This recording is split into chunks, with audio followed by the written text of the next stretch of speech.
नमस्कार. आयुष्याचे धडे गिरवताना या पुस्तकातील 5वा पाठ, बदलता भारत. तो 1980 सालचा एप्रिल महिना होता. मी त्यावेळी अमेरिकेला पहिल्यांदाच गेले होते. मला बोस्टनला जायचं होतं. मी लोगन इंटरनॅशनल एअरपोर्टला उतरले. उन्हाळ्याची नुकती सुरुवात होती. दिवस लांब लचक होता. अजूनही कुटकुटे बर्फाचे थर दिसत होते. मी इमिग्रेशनच्या रांगेत उभी होते. माझा शेवटचा नंबर होता. मी खूप थकले होते. माझा 34 तासांचा प्रवास झाला होता. भारतातून निघाल्यावर पहिला स्टॉप पॅरिसला होता. तिथून पुढची अमेरिकेची फ्लाईट बऱ्याच तासानंतर होती. तेव्हा एकूणच भारतातून लोकांचं परदेशी जाण्याचं प्रमाण कमी होतं. माझा नंबर येताच इमिग्रेशन ऑफिसरनं माझा पासपोर्ट मागितला. त्यानं माझ्यावर प्रश्नांची सरबत्ती सुरू केली. मॅडम, तुम्ही अमेरिकेत कशासाठी आला आहात? मी पासपोर्ट त्या ऑफिसरच्या हाती देत म्हणाले, माझे पती डेटा जनरल कम्प्युटर कंपनीत नोकरीला आहेत. त्यांचा मुक्काम 8 महिन्यांसाठी असणार आहे. ते गेला 1 महिना बोस्टनमध्ये आहेत. मी इथे त्यांना भेटायला आले आहे. तुम्ही किती महिने राहणार आहात? मी म्हणाले, जास्तीत जास्त 6 महिने. तुम्ही भारतात नोकरी करता का? करत असलात तर मला तसं सिद्ध करणारं प्रमाणपत्र आणि सॅलरी स्लिप दाखवा. मला हे प्रश्न अपेक्षितच असल्यामुळे मी ती कागदपत्र बरोबर आणली होती. ती त्याला दिली. तुम्ही बोस्टनमध्ये किती दिवस राहणार? त्यांनी विचारलं. मी म्हणाले, मी काही थोडेच महिने इथे राहीन. माझा भाऊ बर्कलेला असतो, त्यामुळे मी नंतर त्याच्याकडे जाईन. मला तुमचं परतीचं तिकीट दाखवा आणि तुम्ही तुमच्या देशातून इकडे येताना किती पैसे बरोबर आणले आहेत? मी म्हणाले, माझ्याकडे $500 आहेत.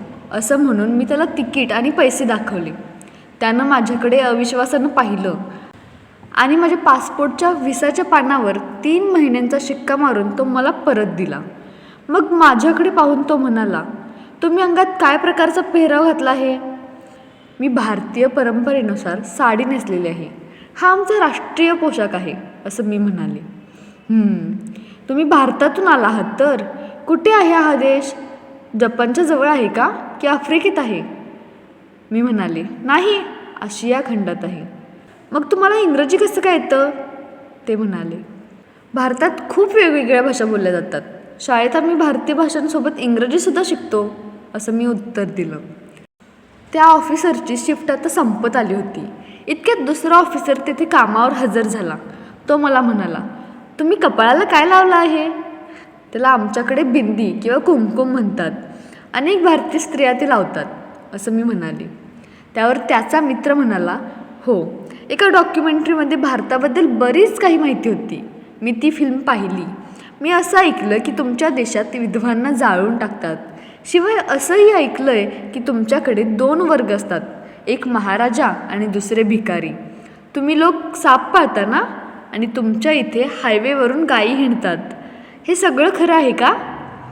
त्याचं हे उर्मटपणाचं बोलणं ऐकून मला धक्काच बसला. मी म्हणाले, हे बघा, विधवा स्त्रियांना जाळण्याची पद्धत शेकडो वर्षांपूर्वी बंद झाली आहे.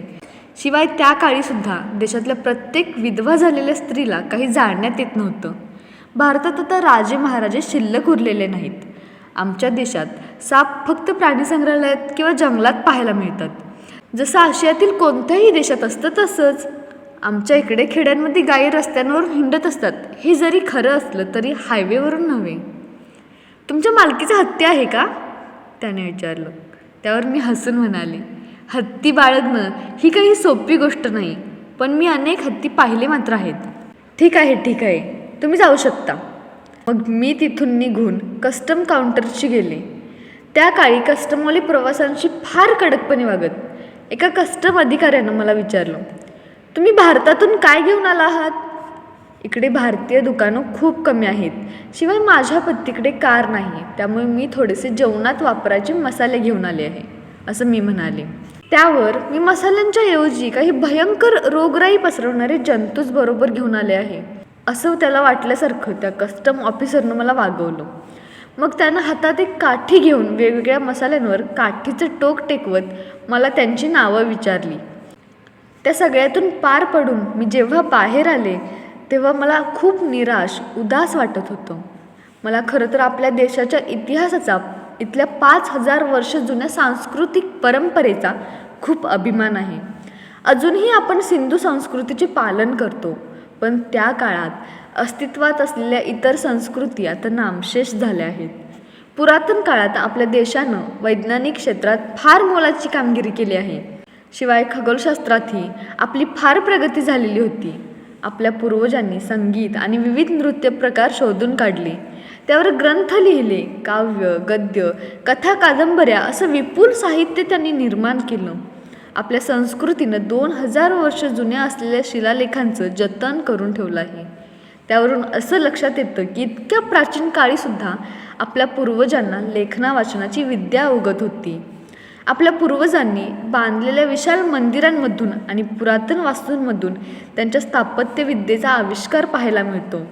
तरीही बाहेरील जगातील लोकांचा मात्र आपल्याबद्दल असाच समज आहे की आपण एक केवळ नागसापांचा, गारुड्यांचा, हत्तींचा, राजे महाराजांचा आणि भिकाऱ्यांचा गरीब देश आहोत.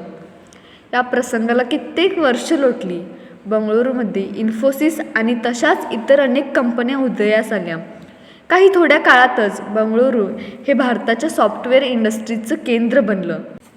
बंगळूर म्हटलं की सॉफ्टवेअर असं जणू समीकरणच झालं.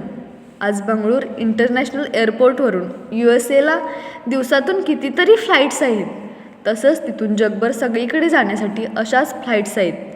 आजकाल परदेशात विमानानं जाणं हे भारतातल्या भारतात विमानानं जाण्याइतकं सोपं झालं आहे. पुढची पिढी खूप हुशार आहे. आजच्या तरुणांच्या ठायी भरपूर आत्मविश्वास आहे. आधुनिक तंत्रज्ञानाचं ज्ञान त्यांना आहे आणि त्यांची कष्ट करण्याचीही तयारी असते. त्यामुळेच तर पाश्चिमात्य राष्ट्र खडबडून जागी झाली आणि त्यांनी आपली दखल घेण्यास सुरुवात केली. मी 2009 दक्षिण अमेरिकेतील कोलंबिया देशाची राजधानी असलेल्या बोगोटो येथे गेले होते. तेथे लेसन्स ऑफ लाईफ, जीवनाचे धडे या विषयावर माझं भाषण होतं. इन्फोसिस फाउंडेशनमध्ये काम करताना मला आलेले विविध अनुभव बरेच लोकप्रिय झाले होते. लोकांना त्याविषयी बरंच काही जाणून घ्यावंसं वाटत होतं. मी भाषण संपवून बोगोटो येथून अमेरिकेतील मायामी येथे जाण्यासाठी फ्लाईट घेणार होते.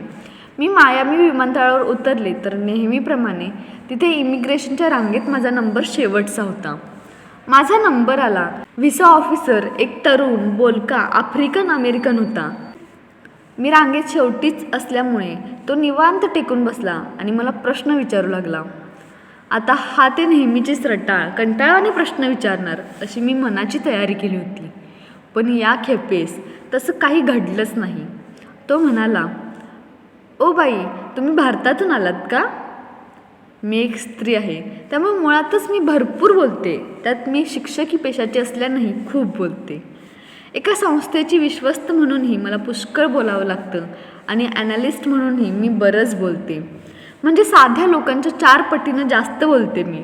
पण कधी कधी मात्र मी विशेष काही न बोलता नीट कान देऊन ऐकते. मी म्हणाले, हो, मी भारतातून आले. तुम्ही अंगात घातलंय तो तुमचा राष्ट्रीय पोशाख आहे ना? साडी आहे ना ही? खूप छान आहे. आणि तुम्ही ती ज्या पद्धतीनं नेसली आहे ती पण खूप छान आहे. मग मी हसून फक्त थँक्यू इतकंच म्हणाले. तुम्ही कुठून आलात? त्यानं विचारलं. मी जरा चाचरत त्याला सांगितलं, भारताच्या दक्षिण भागात एक शहर आहे, बंगळूर नावाचं. तिथून मी आले आहे. हो हो, मला बंगळूर माहिती आहे. ते तर सॉफ्टवेअरचं केंद्र आहे. बंगळूरहून खूप लोक मायामीला सुट्टी घालवण्यासाठी येतात. बरं बाई, आमच्या देशात तुमचा किती दिवस राहण्याचा बेत आहे? मी मायामीहून फ्लाईट घेऊन सॅन फ्रान्सिस्कोला जाणार होते आणि तिथूनच भारतात परत जाणार होते. मी म्हणाले 3 दिवस. त्यावर तो म्हणाला, का बरं, फक्त 3च दिवस का? मला स्टॅनफोर्ड युनिव्हर्सिटीत थोडं काम आहे आणि मग तिथून घरी परत जायचं आहे, असं मी म्हणाले. नाही नाही, तसं नका करू. तुम्हाला माहिती आहे का, आमच्या देशात अतिशय उत्कृष्ट दर्जाच्या युनिव्हर्सिटीज आहेत, अत्यंत सुंदर राज्य आहेत. 3 दिवसात तुम्ही आमचा देश कसा काय बघणार? मग त्यानं आमच्या पासपोर्टवर 6 महिने वास्तव्यास परवानगी असल्याचा शिक्का मारला आणि म्हणाला, अहो, मी तुम्हाला एक प्रश्न विचारू का? एनिवे, तुमच्याकडे तर आता वास्तव्याची परवानगी आहेच. मी होकार दिला. तुम्ही भारतीय लोक इतके चांगले कसे काय? भारतीय माणसं नेहमी सरळ असतात. काही छक्केपंजे नाहीत. तुमचं नाव दहशतवाद्यांच्या यादीत कधीच नसतं. तुमच्यापैकी बरेच लोक प्रोफेशनल असतात. मी अभिमानानं स्मितहास्य करत म्हणाले, आमच्यावर संस्कारच तसे असतात. आता प्रश्न विचारण्याची वेळ माझी होती. मी म्हणाले, तुम्हाला भारताविषयी इतकं सगळं कसं काय माहिती? तर तो म्हणाला, ओह, ते काही कठीण नाही. मायामीमध्ये भारतीय रेस्टॉरंट्स भरपूर आहेत. विकेंडला मी तिकडे जेवायला जातो ना. मग तुम्हाला तिथे काय आवडतं? मला भारतीय जेवण खूप आवडतं. तंदुरी चिकन, चिकन टिक्का, कबाब आणि बिर्याणी. असं म्हणून हातातलं काम संपवून तो उठून उभा राहिला. मी पण माझ्या बॅगा आणि कस्टमच्या दिशेनं चालू लागली. तो पण माझ्याबरोबर निघाला. तो म्हणाला, बाई, मला तुमच्या बॉलिवूडची गाणी आवडतात. मायामीमध्ये बॉलिवूड डान्सचे क्लासेस पण आहेत. मला काजोल खूप आवडते. ती खूप टॅलेंटेड आहे. एव्हाना आम्ही कस्टमपाशी पोहोचलो होतो. माझा निरोप घेण्यापूर्वी तो म्हणाला, तुमच्याशी बोलून खूप बरं वाटलं. तुमचा मुक्काम चांगला हो. एवढं बोलून तो निघून गेला. जाताना तो त्याच्या अमेरिकन धाटणीत कभी खुशी कभी गम सिनेमातलं गाणं गुणगुणत होता. सूरज हुआ मध्यम, चांद ढलने लगा. मी पुढं गेले तर त्या कस्टम ऑफिसरनं मला अडवलं नाही. नुसती हातानं जा अशी खूण केली. मी हातात पासपोर्ट धरून विमानतळाच्या बाहेर आले. गेल्या 30 वर्षात एवढं काय बरं बदललं असा मी विचार केला. केवळ सॉफ्टवेअरच्या क्रांतीमुळेच हा बदल घडून आलेला नाही. खरं तर पाश्चात्यांच्या नजरेतील भारताची प्रतिमा बदलली आहे. हे फार महत्त्वाचं आहे. आता भारत हा एक नागासापांचा, गारुड्यांचा आणि हत्तींचा दरिद्री देश राहिलेला नाही. भारतातून इतर देशांत जाऊन स्थायिक झालेले भारतीय नागरिक, भारतात राहून संपत्तीची निर्मिती करणारे बुद्धिमान धनिक लोक आणि पुढची पिढी जिनं परदेशात जाऊन काबाड कष्ट करून नाव कमावलं आहे, अशी ही पुढची पिढी आणि संपूर्ण विश्वाचे नागरिक बनलेली आपली मुलं, या सर्वांचा एकत्रित परिणाम म्हणून मायामीच्या विमानतळापाशी सुद्धा आता मला लोकांची भारताबद्दलची बदललेली प्रतिमा पाहायला मिळाली. मी माझ्या हातातल्या भारतीय पासपोर्टकडे पाहून मनाशीच किंचित हसले. धन्यवाद.